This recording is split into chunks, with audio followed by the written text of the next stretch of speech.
নমস্কার বন্ধুরা, আমি দেবপ্রসাদ গাইন চলে এলাম রোজকার মতো আমাদের সিএএ নিয়ে কিছু কথা বলার জন্যে। তো কিছু কথা আজকে বলতে গিয়ে সত্যি প্রথমেই মাথাটা গরম হয়ে যাচ্ছে। কেন গরম হয়ে যাচ্ছে সেটা আপনারা বুঝুন, আপনাদেরও গরম হবে। তার কারণ আমি বারবার প্রত্যেকটা ভিডিওতে বলি, কোনো অশিক্ষিত মূর্খদের কাছ থেকে আপনারা সিএতে আবেদন করবেন না। তারা যখন সিএতে আবেদন করিয়ে দিচ্ছে, নিজেদের ইমেল আইডি, নিজেদের ফোন নাম্বার দিয়ে করছে, তাদের ডেট এসে চলে যাচ্ছে। আর সিএর দোষ হচ্ছে যে আমাদের 7 মাস 8 মাস ডেট আসছে না। অনেকে এমন আছে যে তাদের যে ফোন নাম্বার দিয়ে অ্যাপ্লিকেশন করে দিয়েছে, হয়তো তার মেয়ের বা ছেলের কবে তার ডেট এসে চলে গেছে, তাও তাদের খোঁজ নেই। দেখুন, আমি আপনাদের দেখাচ্ছি। আমি আজকে অন্তত 15 জনকে আমি চেক আপ করেছি। সে 15 জনেরই অবস্থা দেখেন, দেখুন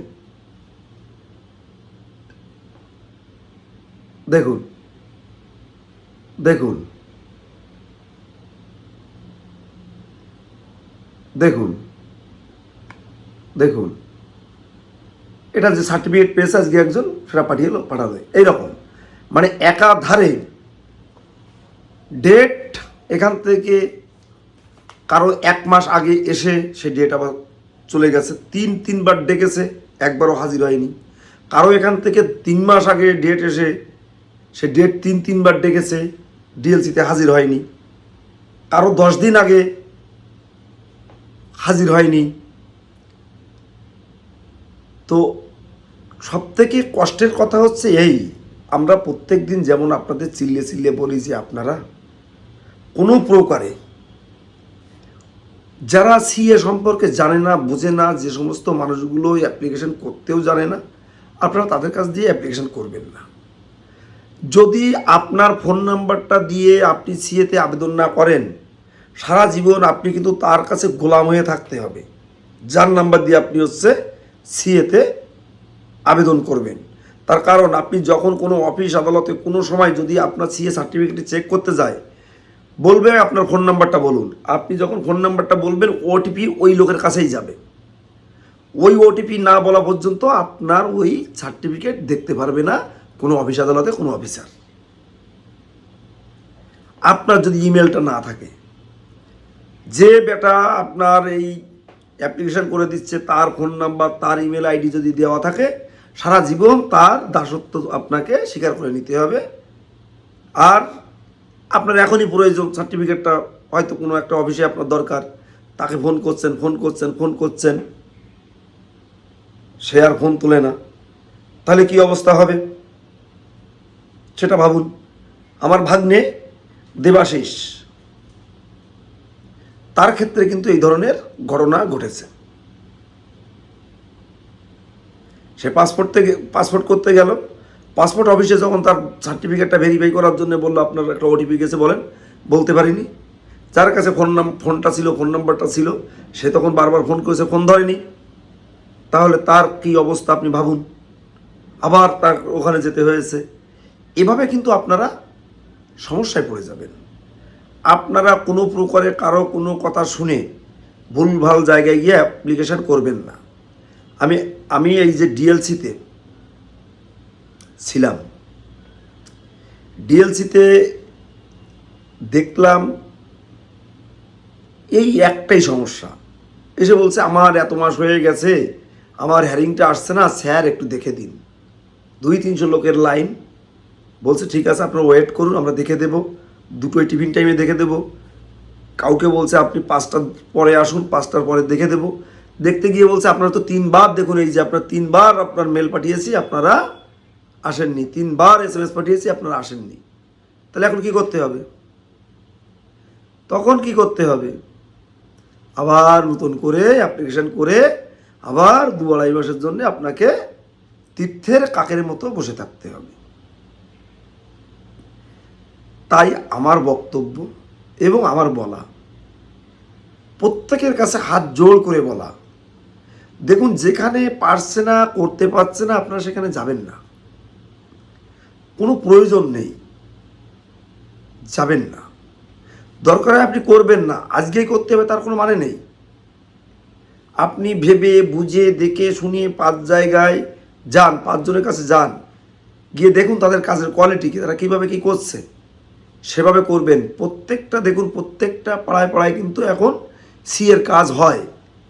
তার মধ্য দিয়েও দেখবেন তাদের কাছে 4-5খানা সার্টিফিকেটও আছে শিক্ষাগত যোগ্যতার, কম্পিউটার খুলতে পারে, বন্ধ করতে পারে, কিন্তু ওই অ্যাপসের ভিতরে ঢুকে কি করতে হয় তার বিন্দু বিসর্গ কিন্তু অভিজ্ঞতা তার মাথায় নেই। কাউকে বাই রেজিস্ট্রেশন করিয়ে দিচ্ছে, কারোর ন্যাশনালাইজেশন করে দিচ্ছে, বা অন্য অন্য অপশানে গিয়ে করে দিচ্ছে, যেটা ডিএলসিতে এসে আবার ভুলভাল হয়ে যাচ্ছে। তাহলে কি করব আমরা? আমরা কোনো প্রকারে অনভিজ্ঞ কোনো কম্পিউটার ম্যানের কাছে গিয়ে সিএতে আবেদন করব না। দরকারে আমরা 10 দিন পরে করব, তাও 5 জায়গায় ঘুরে ফিরে দেখে তারপরে আমরা করব। এটা হচ্ছে আমার বক্তব্য। আপনারা আমাদের ওয়েস্ট বেঙ্গলের যে কোনো জেলায় আপনারা আছেন, আমাকে ফোন করবেন, কোন জেলায় কে কোথায় অ্যাপ্লিকেশন করছে, ভালো করছে, আমাদের কাছে ন্যূনতম একটু খবরাখবর আছে। আমরা অবশ্যই সে সমস্ত ঠিকানাগুলো, নাম্বারগুলো দিয়ে দেব। সারা রাজ্য জুড়ে যতগুলো জেলা আছে, মোটামুটি জেলাগুলোর সাথে আমাদের মোটামুটি সম্পর্ক আছে। যে সমস্ত এলাকাগুলোতে বিশেষ করে উদ্বাস্তু সংখ্যার মানুষ বেশি, সেখানে প্রতিনিয়তই সেই সমস্ত জায়গায় আমাদের কিন্তু যোগাযোগ সংযোগ আছে। এছাড়া আমাদের এই পশ্চিমবঙ্গ বাইরে যে কোনো রাজ্য থেকে আপনারা আমাদের ফোন করবেন। আমার ফোন নাম্বার 9804682324। আমরা এখানে বসেই আপনাদের সিএতে আবেদন করার সার্বিক সহযোগিতা করে দিতে পারব। অর্থাৎ আপনি যে স্টেটে আছেন সেই স্টেটের, আপনার সেই জেলার, সেখান থেকে আপনি শুধু 3টে কোর্ট অ্যাফিডেভিট করে নেবেন, একটি ধর্মীয় সার্টিফিকেট জোগাড় করবেন, বাংলাদেশের একটি ডকুমেন্ট জোগাড় করবেন, আর 14 সালের ভিতরকার একটি ডকুমেন্ট জোগাড় করবেন, করে আপনারা আমার ফোনে এগুলো পাঠিয়ে দেবেন। আমি আমার ল্যাপটপে আমি সুন্দর করে বসে বসে বসে বসে আপনাদের সাথে কথাবার্তা বলে আমি অ্যাপ্লিকেশানটা করে দেব। করে এখান থেকে আপনাদের টোটাল ফাইলটি আবার আমি পিডিএফ ফাইল করে পাঠিয়ে দেবো। আপনারা ওখান থেকে প্রিন্ট আউট করে বের করে নেবেন, 3 কপি করে বের করবেন। দেখবেন ডিএলসিতে নিয়ে গেলে আপনাদের ভুল হওয়ার কোনো চান্স থাকবে না। আমি এমন বলছি না যে আমি সব কিছু বুঝি, সব কিছু জানি। শিক্ষার শেষ নেই, বোঝার শেষ নেই। প্রচুর লোকে ভালোভাবে অ্যাপ্লিকেশান করে, জানি আমি। আবার যত লোকে ভালো অ্যাপ্লিকেশান করে, বুঝে শুনে করে, তার থেকে বেশি লোকে কিছুই জানে না, বোঝে না, অ্যাপ্লিকেশান করার কথা করে অ্যাকনোলেজমেন্ট কাগজ হাতে ধরিয়ে ছেড়ে দেয়। হই হই করে তাদের ডেটও আসে না, তাদের আসলেও তাদের বাড়ি ফিরে যেতে হয় ভুলভাল অ্যাপ্লিকেশানের কারণে। এমন অনেক আছে যাদের অ্যাপ্লিকেশান করে অ্যাকনোলেজমেন্ট কাগজ দিয়ে দিয়েছে, কোনো ডকুমেন্ট সাবমিট হয়নি। তাহলে কি হবে? 100 বছরেও আপনার সিএতে ডাক আসবে না। 100 বছর কেন, 1000 বছরেও ডাক আসবে না। তার কারণ আপনার ডকুমেন্টসগুলো যদি আপলোড হওয়ার আগে আপনাকে অ্যাকনোলেজমেন্ট কাগজ বের করে দেয়, কোনো প্রকারে আপনার ডাক কোনো দিনও আসবে না। এটা হচ্ছে আমার বক্তব্য। তো যাই হোক বন্ধুরা, আপনাদের কাছে আমার অনুরোধ, আপনারা ওই ডিসি অফিসে ভোটার তালিকায় নাম তুলতে হবে, এসআরের নাম কাটা গেছে এই বলে, বা বিডিও অফিসে গিয়ে ভিড় না করে আপনারা সিএতে আবেদন করুন। আপনাদের ভিড় করতে হবে না, দেখবেন তারা ভিড় করে এসে আপনার ভোটার তালিকায় নাম উঠিয়ে নিয়ে চলে যাবে। অর্থাৎ আপনার কাছে যখন এই সিটিজেনশিপ কার্ডটি থাকবে, অর্থাৎ আপনার নাগরিকত্বর প্রমাণ, আপনি এই ভারতবর্ষের নাগরিকত্ব পেয়েছেন, ভারতবর্ষের নিজস্ব আইন বলে, তখন কিন্তু দেখবেন সব রাজনৈতিক দলের নেতা দাদা সবাই বলে, তোর তো এই কার্ডটা আছে, তোরটা তুই জমা দিয়ে দে, তোরটা এক্ষুনি তোর নাম উঠে যাবে। তখন অনেক বন্ধু পাবেন, ঠিক আছে? সুসময় বন্ধু বটে, দুঃসময়ে কেউ তো কারো নয়। এইটা হচ্ছে মূল কথা। এখন আমি এই ভিডিও বেশি বড় করব না। আপনাদের কাছে আমার অনুরোধ, আপনারা এসআইআর নাম কাটা গেছে তা নিয়ে মাথায় চিন্তা করে লাভ নেই। যাদের নাম আছে, বাংলাদেশ থেকে এসছেন, তাদেরও উৎফুল্ল হওয়ার কোনো কারণ নেই।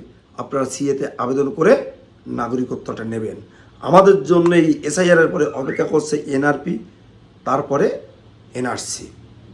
তো যাই হোক বন্ধুরা, তোমরা যারা নতুন দেখছো চ্যানেলটিকে সাবস্ক্রাইব করে দিও, আর যারা প্রত্যেকদিন দেখো চ্যানেলের ভিডিওটা শেয়ার করে দিও, যাতে প্রচুর লোক দেখে একটু উপকৃত হয়। তো যাই হোক বন্ধুরা, ডিসক্রিপশনে নাম্বার দেওয়া থাকবে, কোনো সমস্যা হলে ফোন করবেন। সবাইকে আমার প্রণাম।